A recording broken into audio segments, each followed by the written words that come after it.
For me, sijja kulimba. Katonda yali ampadde ekisa nti from my first song Mukama n'alusitula. Abantu ne banjagalirayo. Naye obuzibu bwajjira maybe sometime nga ekyo kiwedde ne tufuna crop y'abayimbi empya. Kati bwe twafuna abayimbi abapya, our challenge ezijja nti you have to compete with abapya abazze ate nga you can't. Kati okusobola okusanyusa generation eriko olina okunoonya niche. Akakwate kikoyinza okusigala ng'oli relevant. So nze bwe natunulamu nendaba abaana bazze bashiba barema, they have good voices, they are young, they are vibrant, azawino ye mupya. Nze abasinga okuntandisa band be bali season y'abarema. They came with new music, they are beautiful young girls, the songs are beautiful, they had beautiful vocals, nengamba no.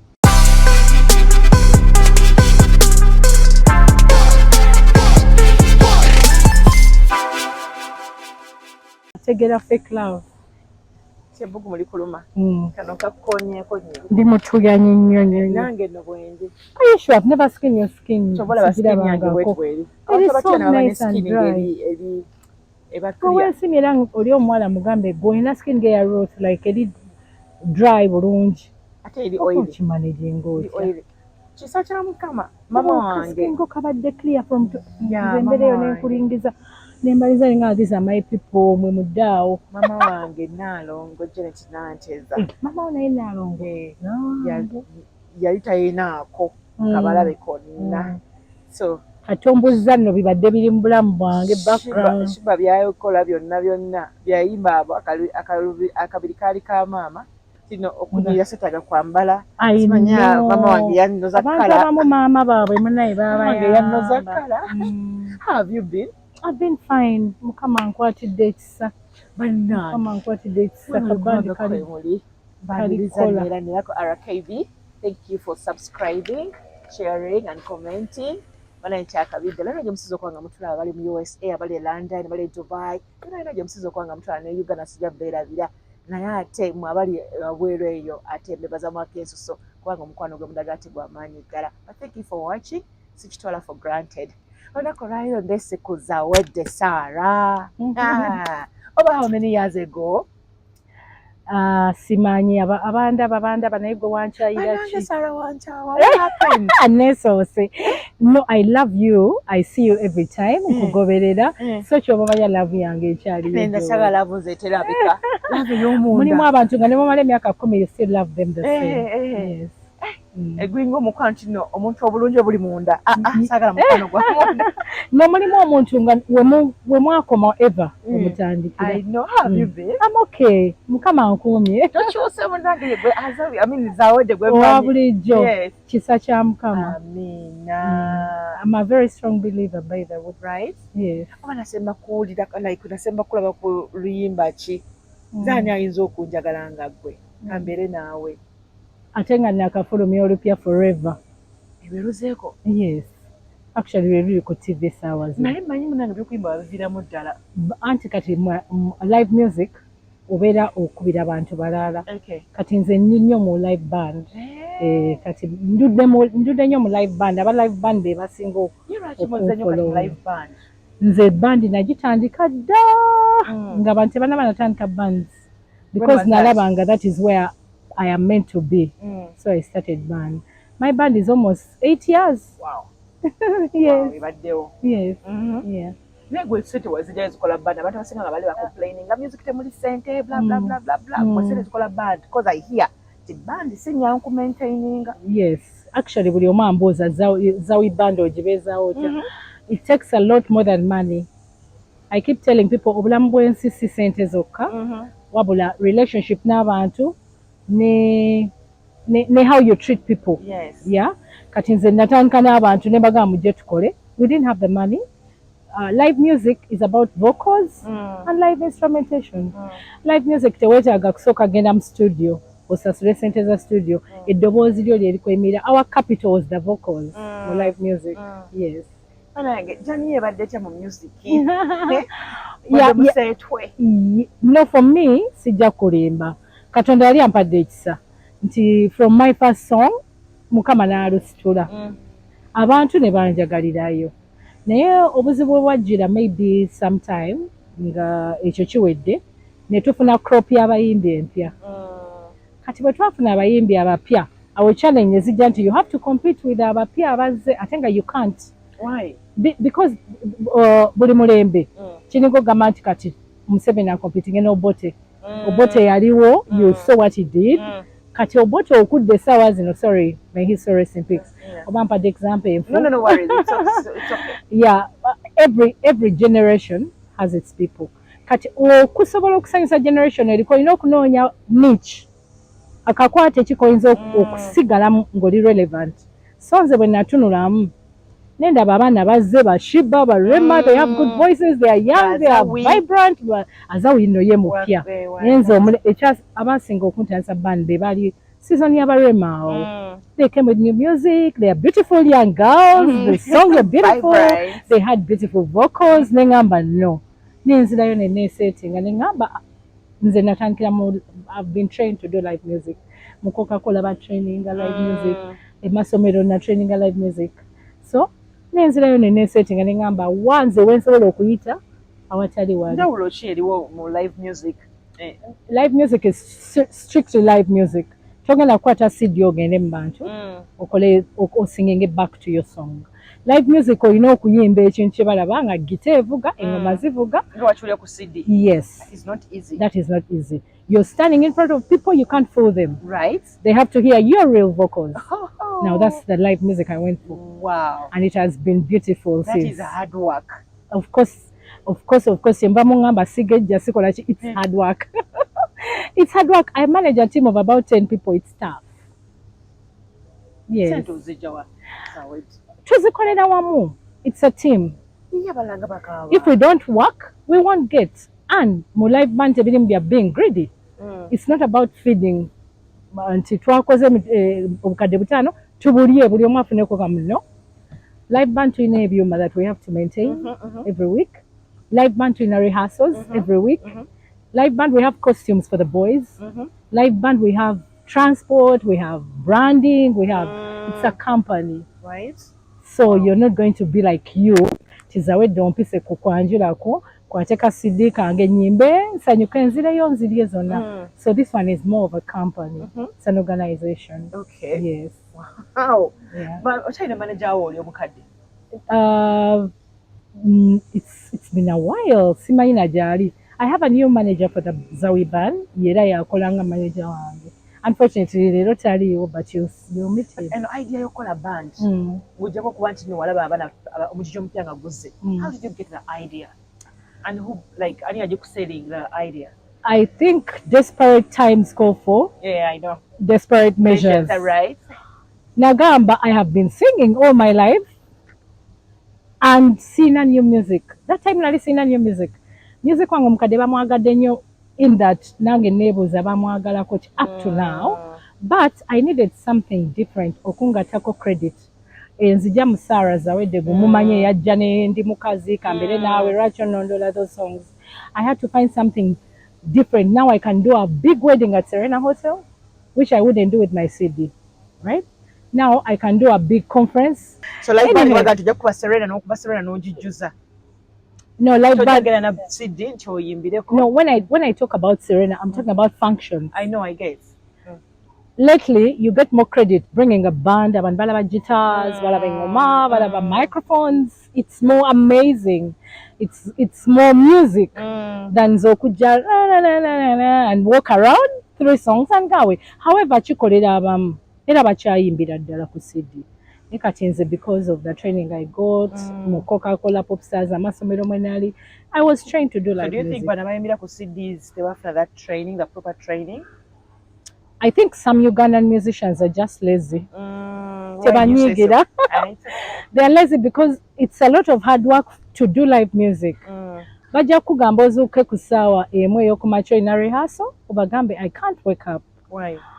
Because most musicians are used to hanging out till late nights, adeyeka kusawa mwenda yebasa omuzukuse tikusawa emu jangu mu rehearsal.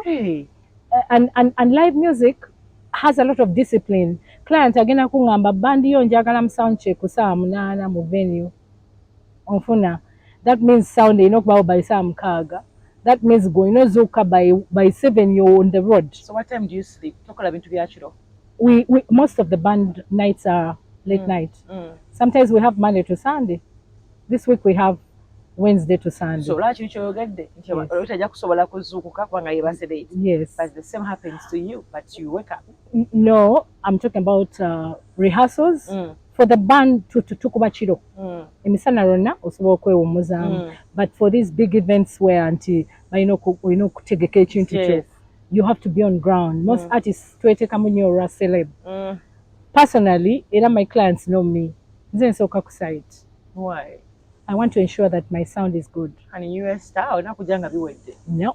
So you sound man. I would rather be me and give you something good than being a star and then I come and spoil.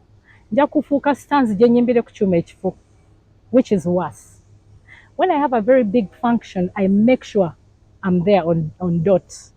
Ngenda sambadde makeup artist mugamba jangu bwe mala making sure everything is set, nkolaako nyambale, tandika okuba band. I don't walk around tibanda banenetola, but I make sure I'm supervising. Kino wakijjawa. Ekyo kiwetadde mukanga kalibwa afenga mu theater. Yes. Maria mainingi gyatendekanga ne ape. Naturally I'm a hustler and people complain that I'm a perfectionist. N'abaana bayomba nti I'm this kind of person who pushes so hard. Nachimanyiira nti I can't afford a single mistake, unfortunately. Chinkosa, because I strain myself emotionally, mentally, but that's how I've been. That's how I've been. To the extent that I even want to know which shoe my girl on stage is going to wear. Wow. You're a real That is how bad it is. To the extent that I want to look at these boys, esati agiterezeza. Tusabye nga tugenda otandika band. I like that. I like so that part. They know me so well. They're getting used to me. Oli mulokole? Yes. Mulokokadi? To 2016 precisely, Desire Luzinda yantwala mu kanisa. Oh. Wow. So Desire yakusookayo? Yes. Awe yalokokera awo yafunira ebizibu. Then she came and told me, Zawi, my spirit told me I should take you to this person to pray for you.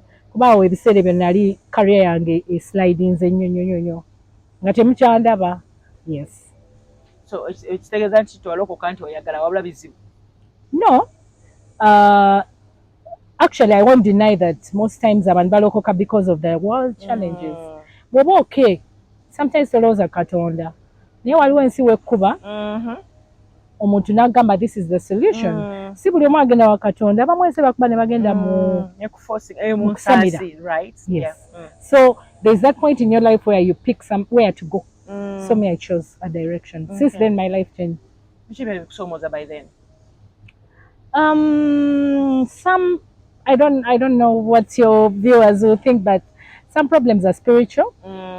Nawuliddeko Mama Fina ng'ayogera ekintu nti ebizibu ebimu biri spiritual, biva mu background, biva mu generational curses. Someone could have cursed your mother nekikwata gwe. Someone could have felt bad about your mother n'akikola abaana be. Someone would have hated your dad n'akolimira abaana be.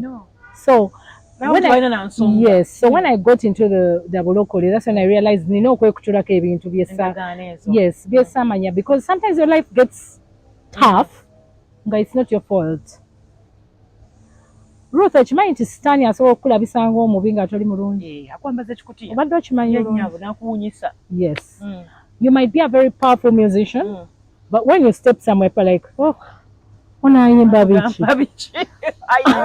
Then obaako ekintu, and this is real life. I know. This is real. Nze sijja kuwayiriza muntu ntono yankola ekintu. Sigenda kuwayiriza. But the truth is, obulamu bwaffe at some point babusiba. Yes. We have a lot of people around us who do things. So, for me, I was lucky nti nafuna a friend that because she's my close friend, at some point yalabanga there's a problem, and she took me where she had to take me. And she's still my pastor up to today, the lady. Wow. And trust me, I'm telling people, my life changed completely. Wow. Yes. Kubanga sitaani asobola n'okusima amagezi go. N'ozuuka ku makya nga oli suppose genda ku Serena, kola mirimu gyo nga gwe. He said, no, you'll be Cambridge. Yes. Sometimes you're supposed to meet the people who are supposed to take you forward. He said, you're meeting abantu abakyama. There must be something. There must be a sign. Yes. I would get calls for the band, for instance, and I would never get the call again. Someone is like, Sarah, is your band busy on such a day? And I'm like, no, we are free to jack caller. Why no get a simu tekomyeo? Yes. Nemutuka ku mulimu ebintu nga mwakoze sound check byonna ne bikyankalala, you know, and these are things that sound funny but they are true. Kitegeera nobeeraawo olaba I'm not saying I'm better than people, but Ruth, in your life you also know that I do this better than someone. Yes. There are times when we're younger, you're doing something better than the other person, but the other person is getting more opportunities. Yet you're putting in a lot of hard work. Like, there is that time when you have to push so hard to get something. Yet you're really doing the right thing. What about breaking points? Yes, of course. Of course. I did, but I'm this also strong person that my mom used to tell me that, my mom used to tell me that when I'm not. But I don't blame anyone. I know Mukama ina time ye. Yeah. God has his time. Yes. Right now I get surprising calls. We need your band. It's your band we want. And I'm like, really? Kumanga Sija Gamanti Zawi band is the best band in the world. But there are certain calls I get and I'm like, Onotaba Denze. That's God. Yes. Many times I'm like, Onotaba Denze. You were talking about breaking points. Younger, you're about to give up. Mukama. I used to call my mom every day and cry every day. In that yes. Lately, and I told her no because I'm fine. At some point when I knew that I've really broken down, then they could have breaking. I was at some point one of the best female musicians in Kampala. Yeah. In that I was nominated best female artist at some time. No Chuketseranga, you're on top. Then no Chuketseranga, you're down. So that's one. Was it your music, your behavior? Like I think like I said, even to be a choker. If the world changes and you don't change with it, you're most likely to be affected. True. That time twalwawo close anti ebintu bikyuse twangwe. Many artists bakiyingira abali mu generation yange. Twalwawo realizing anti the industry has changed. Fight hard and fit in. We were okay, thinking truly okay, but twagaliddeyo truly comfortable. I think I had a lot of comfort. Not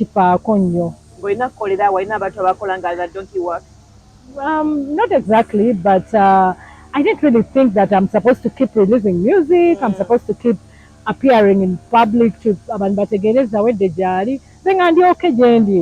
I was comfortable. Unfortunately, my comfort costing a lot of things.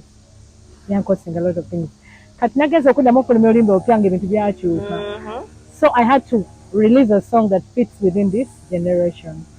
Then of course band Chenakola, Nareta Abana Abatraba energy. Because right now the band can play for the urban and the local. We can play in all places because again I'm studying and then I'm Katinze nino kuva mu Sarah Zawedde owaluli. That's what I'm trying to do now. So pressure no kasobola. Mine is not pressure because in live music we are not many. For real? Yes. The only people I look up to are Afrigo band and some other beautiful bands like Abeka, Janzi. Katinze situnulia wansi. I've been wanting to be like Afrigo band all my life. So I'm fighting. Moses Matovu Tebanwana Nancy. By the way, abantu bachira babubi. Industry siya kulwana. It's just being smart. When I saw competition, find the best in yourself and use it.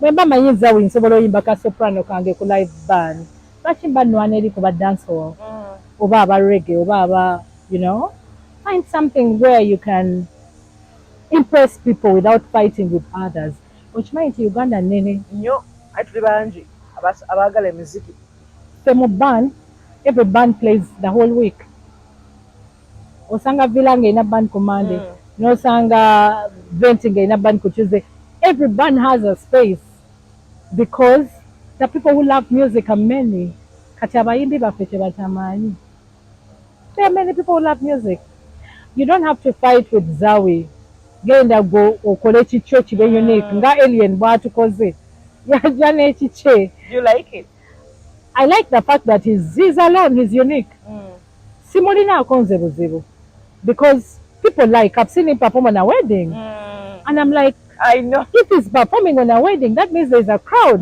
that likes him katojja lwana naye bitegeera then newabawo people like Mugabe Nachi he came in his own shell ne basooka tebamu accepting music aboa this slow right now he's selling out he's busy national theatre n'agijuza ne ngamba what leave alone national theatre tubeera ku mbaga nga he's everywhere we are they're like Zawi band mugenda kuba naye gundi ajja yes so basically kyengezako gamba abantu nti music tolina kulwana wabula olina kwezuula nze neezuula bukyali kyovula oluusi mungamba Zawi oluwa kugamba yeah because the kind of places I play at calm decent and I'm happy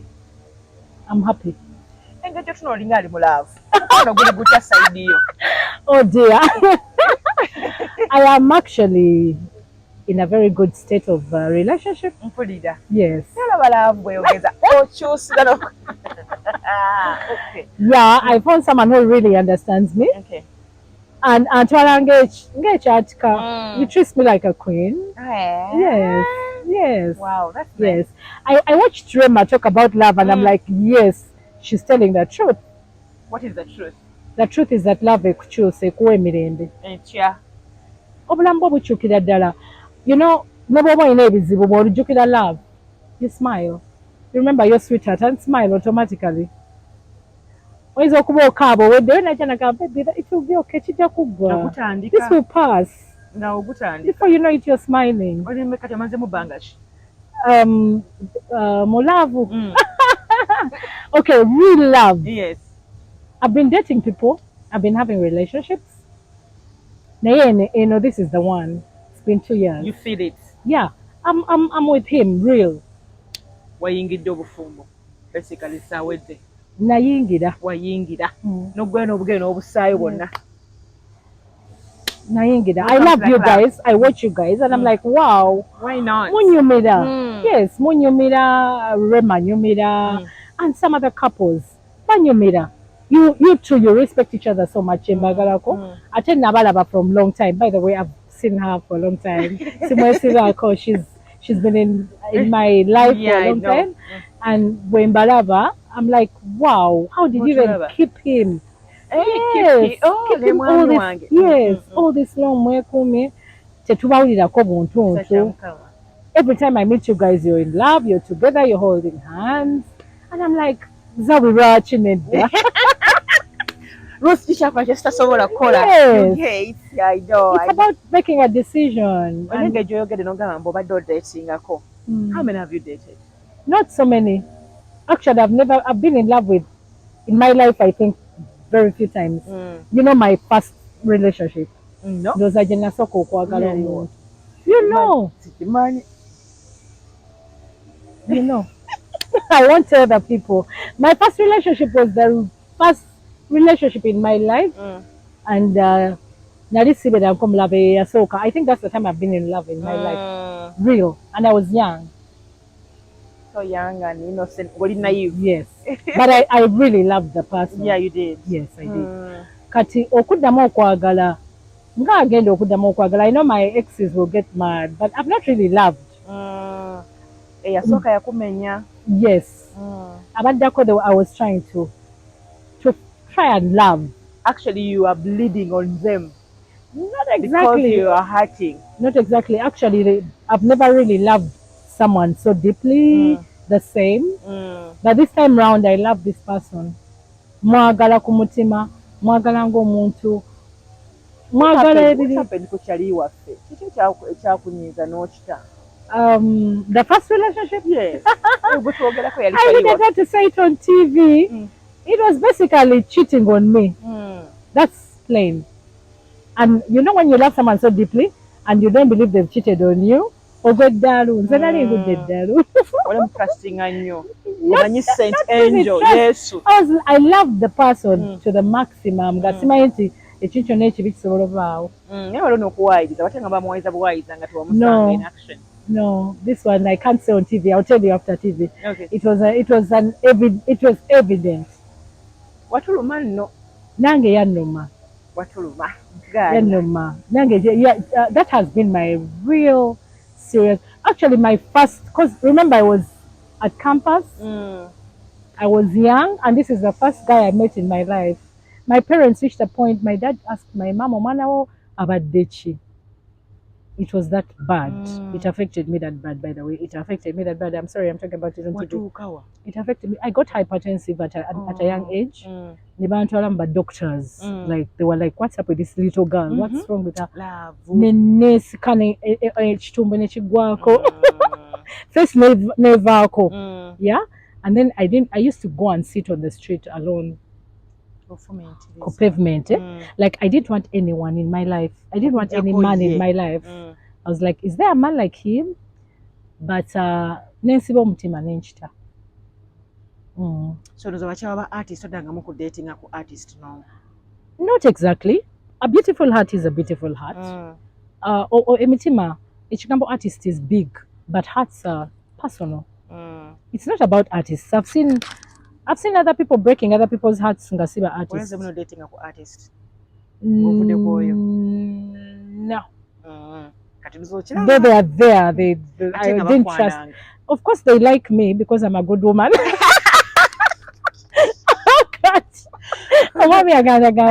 No, I've seen really nice artists, really nice guys.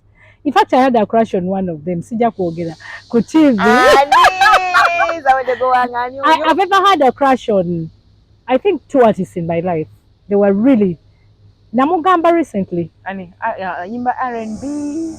Namugamba recently. Because they're married, I won't say. That is okay. No. I'm not going to say that. I've had a crush on certain artists. That this is a good guy. He's humble. It's good. I didn't do anything about it. Yes. I'm born a Uganda conservative woman. Sisobola kukwana musajja. How? Nze n'omumbejja. Onogera mu bufumbo ojja kulinanga omwami y'abateesa. Ebyo byate birala. Kati kyekimu. Oli katwagala naye mugabo nga baby.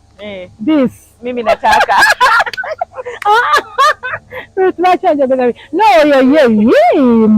my signs, my actions. You know? I don't have to say. Yes, that's different. Yeah, so in my life, I ever saw 2 artists, Benagamba, wow, they are humble, they are nice, they speak well, by name Pisa, but I don't want to mention them. I know. That clip might go viral and the wives might hate on me. And ngate byadda. No, you know this guy you look at and you're like, wow. Every time you see him, you're so happy, you're excited. But in my heart, I'm like, no, he can't be mine. Why? You know there's a difference between crushing on someone and loving someone? Physically,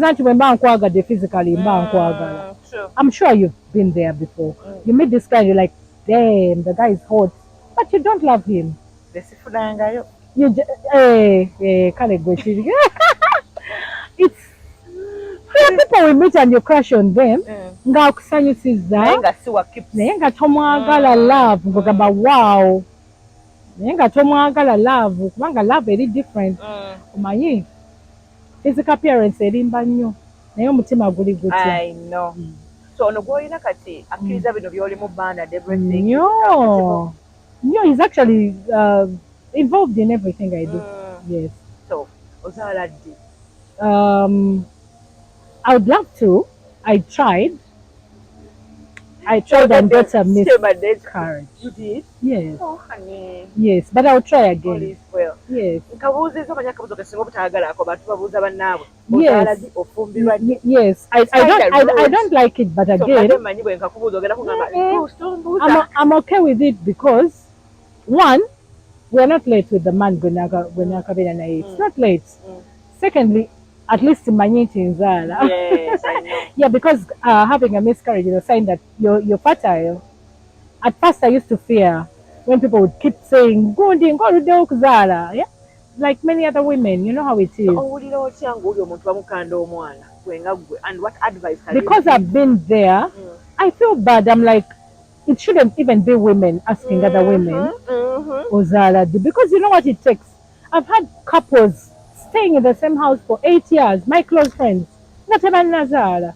Kati obeera omulikanako omujjukiza ozaala ddi. Abantu balimu kitegeera nti si maanyi gaffe. Yes, yes. But every woman would love to have a child, I believe. And every woman can have a child. Every woman can have a child. I know I've seen people on TV saying they okuzaala kwagala. They can have a child. N'abasajja bakulubekera okusaba abakazi abaana. Kubanga kyompa kyentereka wakyanga si gwazaala. Exactly. And you know, mu society yaffe ey'e Uganda, abantu balowooza ffe abakazi ffe tuvaako obutazaala. Ng'ate n'abasajja, eri abasajja abatamivu, okimanyi nti alcohol can hide sperm. Sorry, I've used a big word on No TV. worries. Yes. Alcohol ebuliza ddala enkwaso. Yes. Era abadokita ne bagamba omwami bw'aba anywa nnyo mugamba akendeeze. Bano abanywa every night atamidde tali fresh. N'obwenzi buvaako nnyo abasajja obutakwesa bakyala baabwe embuto. Eno Sarah okuguse. Ne medicine kati obimanyi obikuguseemu. No, because I have incidentally mikwano gyange gyembuuza nnyo eby'obufumbo. N'aba nsobola okukuza omwana wo noki nga bakamuzaala. I know how to handle babies. Buli mwana I know how to handle babies. I look at your baby nga nkukyalidde nkugamba omwana we ayagala kino. I study babies and I thank God for that. I thank God. Era bwe nsanga omukazi kukuba asudde omwana bati ntunula bwenti nga kakaaba. I look and look at just like I love cars, I love babies. Just like I love cars. Nga tuzeeyo ku bandi yaffe kali gye tuliko. Challenges osinza okusangamu bwenga omukazi okubanga gwo owninga band ye gwe mutwe gwayo oba mukoze oba temukoze abantu balina okufuna. Challenges nyingi. Abaana benina kati ba generation eno endowooza zaabwe endala. I can't be so tough, then I can't be so good. I'm always struggling in between obayiga kye baagala. It is tough. Some of them just want me to treat them so good, even when they annoy me. Abaana oluusi banyiiga naye baagala nsirike. Nimenyiiga. If I don't talk to those people, they get so disorganized. Yet they've annoyed me. So, nzadde abaana abakulu. I am a mother of adults in the band. That's the right one to use. Wali abadde ng'ozadde abaana bo buli mwana olina omustudy nga shy. And at the end of the day, I want the band to be up. But I have to handle each one in a way omusigaza sen ampe kyenjagala, but it's tough. Mu band omuntu omu aba tannajja Eyimirira. Muyinza okuba embaga omusajja abagambe you're starting to play at 3 nga kufuumuna nga tannatuuka. Kyawa okola otya? It has happened to us before. Actually, I think it was Serena here. Or was it? Yeah, in a garden right there down. Ne bambuuza mutandika ddi. I called omwana nga amasimu takyankwata. Yamala tuuka awo ku mulyango. N'alyoka akwata. Now, it's between me to keep talking to the client. Tukwegayiridde tusonyiwe kigenda kututerera kigenda. I've had a lot of that. Mu situation ngeyo, how do you react? I remember I'm hypertensive. Emirundi egisinga bwe mba ngenda mu functions mmira eddagala lyange. Then, of course, nvaako.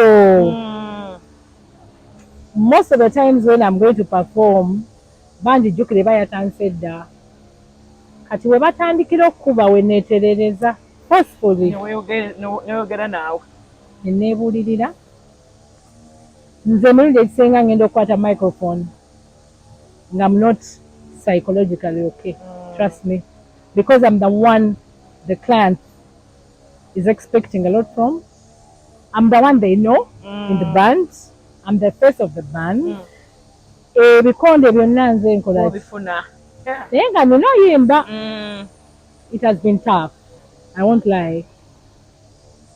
It has been tough. Like, people keep saying, wow, the band is nice. You should watch the band. I've now reached a point where I'm like, wow. But this wow is mindset. Yes. muliro. Yes. So, do you think ojja kutuuka emaso olemererwa kite? At this moment, I'm just starting. Ani gwali agadde mu baana bana boolabe kati emijje empya egizeewo okwataganamu naye mu bandi yo? Incidentally, when I ntandika band nabayita, I remember I talked to Tigan, I talked to Kaye, nze nondaba amaloboozi because I am a vocal person more than entertainment. If you watch me performing, I love beautiful vocals more than Naita. I remember inviting Keith Kaye, Henry Tigan. Do you remember Prince Kami? Omwalo yayimbanga ne ba Dream Girls. Katudigide lero weekend. Noyo namuyitako. Dream Girls mu Laila Kayondo. Yes. Ne Laila, I think namuyitako. I called certain people mujje tukole. But right now they call me. They want to work with us. Kuba waliwo gye tukubirako Fridays. I invite an artist every Friday. I called Jackie Chandiru. Yeah. And she did a good performance. She's a very good live band performer. I called Tigan finally came, naye naayimba. Tinatini najja naayimba. Incidentally, that Kagali is a very good. What about ezakabaawo ez'abakyala between the ladies? Shiba and Cindy. Yes. Kiki kyewagirowoozaako kyakuyiga? I was so happy that finally the female artists babawadde attention. One. But of course, you're going to ask me which side I was on. Yeah. I don't mind. They're both my friends. But I'm for music. And I'm for live music. I would go with what is real, more better in terms of music. One had very powerful performance, the other had powerful vocals. So, balancing. Yeah. Shiba is meant to do her performance and she's up present. Cindy is meant to do her vocals and she's up present. Though Ugandans, of course, were judgmental, but buli omu yakola kyalina okukola. Gwe ng'omukyala kyakuwa amaanyi kakati. Too much. Music is a woman. Yes. Actually, those are some of the reasons why I went back to studio. Ningamba, no. Let me release something. Abantu mbachitinze nnyo. They brought me in the industry. Kanyimba ya kayimba. Because I'm like, music is still loved. When I saw that battle, ningamba, wow. Ndabino eroze kololo. Okitegeera. Kololo. When I saw that battle, I'm like, wow. So actually, people are watching females. Tekuli musajja lulinga. Kosa bwetabeerako musajja teriiwo. Bwetabeerako Bebe Cool, bwetabeerako Chameleon, bwetabeerako Bobby Wine. But now you can headline a concert with Shiba and Cindy. Yes. That is a big thing for Uganda. Yes. Cindy is going to headline the Majisani. She's going to headline one of these big shows. Narabie adverts. Shiba is doing ambassador roles. Yes. For so many companies. Yeah. That is big. Yes, that is so big. Aina Holic Padzi, aina gundi studio, aina label yataddewo eya music label. I just look at her every other day and I'm like, this girl. You know? Shiba. She's up with it. Yes. Obsessions and now I remember she's one of the people told me, I can't sing live, that she's still with Obsessions, Kanyabo. But I go to Rwanda, I sing live. You're so good, you need to step up. Right now she's on top of it. No, they were comparing her, you can't. Unfortunately, to the wrong battle. But in real life, they're both big in their own way. like I said, Shiba beats in performance, branding, and all that. Then Cindy, energy and vocals. These are two strong artists. You can't take away what Shiba has. Exactly. Just because how Oli vocals and Pampuko Kuzori, it doesn't take away what Shiba has. Oyomana atukubye mu bintu bingi. Yes, the girl has been consistent. You know? Her branding, Shiba is big. Ye branding anajja ku stage n'ayambala kyemwagala okulaba. Ate nga hustle ye bw'ogitunengejja hustliza okuba nga ayitawo. Nze I give her credit every day. I give her credit. Every time I meet her, I tell her, babe, this is good. Muzaamu amaanyi. Olwo omulago weerabiddeyo. Ate sipayisi. Oyo mwana ntandise omufollowing lately, and I started appreciating her lately. Nali simuliiko. Why? I didn't think she got what I wanted zenganze. But now, I realized, I realized that we have to accept that music is not only about vocals. Exactly. Spice nalaba awa bakadde ebintu. Spice namulaba even lagunga tudao tavao. The girl is doing things that we're not doing. I kept asking myself, what is it that these girls are giving the world? Baddiza abantu baabwe. Kuba ne Shiba omulaba oyo lwakuba ebintu ebimu tabikabya. That is the right one. Yeah, Radio bwe yakolanga. I had a chance to chat with Shiba and I learned a lot from her. Kali emotional kanyabo, kali sentimental. She also has her personal, you know, challenges as a person. Ensi zatagiraga, you know. So when bamulaba balowooza, you know, she's just, but she's a woman. She's a woman who loves her family, by the way. She loves her mom so much. Simanyi oba yamala okumu opening enjoy. It was supposed to be a secret. So these kids are challenging us every other day. Abayimbi balekera okulooza bakabi. Balina okunoonya ki ekimakinga the world to love. Be balowooza nti si bakabi. The Spice ennaku zino mugoberera. Like I'm really appreciating her. I follow Shiba a lot. I follow buli gwenda byalina ekintu ekiri special. So temujja kuddamu kutwala bannayuganda for granted. Bamanyi kye baagala. Yes. And if you know how tough it is to release a song and make people like it, tosobola kunyooma muyimbi munno. Tosobola kunyooma muyimbi munno. Yo otwaddeyo mmeka kati? Ennyimba? Nafulumiza lumu naye mu myezi ng'esatu waliwo olulala olujja. It has been received. Balu receiving it forever. So bannayuganda kyewadde basulamu kye bakuwadde era. Yes, they were happy to have me back. They were like, obadde olimba olinze nnyo, so olimba balu receiving it bulungi. The way I wanted it. So what I'm going to do is sigenda kujjanga bongambye competitions. Nongenda fulumyanga at least 2 songs a year. Okay. They're enough for me. Okay. Yes. Bandi ebeerawa nga tuwumbawumba. Thursday tugenda beera Vibes Lounge eri awo Nakwero Road. Friday tugenda beera Spartans Lounge. Saturday tuli ku Sheraton. Sunday tuli ku Marathon Lounge. Kisaasi. Okay. Yes. Sema nkwetaaga like njagala okupangisa bandi yo. Kikola ntya? Tulina pages za band. Nange kenyini Facebook page yange. I reply everyone, by the way. For real? Yes. I'm one of those people. Yes. My followers know that very well. Nze buli Emboozi ekikwata ku band muddamu. I reply my messages, I reply my Instagram, I reply my Facebook, and then Zawi Band has a TikTok page. Bw'ogenda ku TikTok kwe tuli kati, you can find the videos olabe band byekola. Then ne contacts kwe ziri. Okay. Yes. Ne Facebook page yange Sarah Zawedde. Bw'oba onoonya band onfunirawo. Zawi Band. Tekitabulatabula Zawi ne Zawi.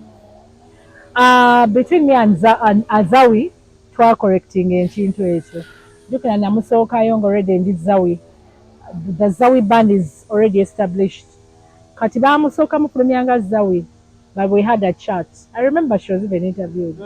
So management ye neyaffe baatuula ne bagamba no, we can't have 2 Zawis. So they called her a Zawi. And she was okay with it. Oh, that would be beautiful. Zawi squared. Why not? That would be so beautiful. Yeah, that would be beautiful. If a chance came, I would be happy. Why not? Why not? Yes. Naffe twagala to blending n'abaana bano abaliko. Yeah, why not? Kiki okola for love? Chichenkola for naye love. nga butufugana naye bannange obambaako ki? That one thing you do for love. I get up when I'm so tired and cook. My man loves eating. Nengwa mulala gwakiro. Tasobola kusula njala. Nze sirya kyaggulo because I'm trying to lose weight. To retain my weight. I can cook for him anytime. Nawe bava mu bandi. Yes. Mulala gwakiro. I find something kyemufumbira alye. That is, I've realized kachanyingidde. Because he loves eating his food. Tajja musuza njala. Oyamba kimaintaininga. Kyotandika nakyo omalako nakyo. I've been a good cook for a long time. Sikinina mbuzibu, but me getting up and cooking for someone in the night, nali sikikola. Now I'm doing it. That's one thing I feel like I'm doing out of love. Nsobola. I mean, si ekintu ekinene nnyo genda mufumbira cooking is beautiful. Musajja Muganda. Watooke. Naye tankaka dinyiga. Kale mbere bulungi bye.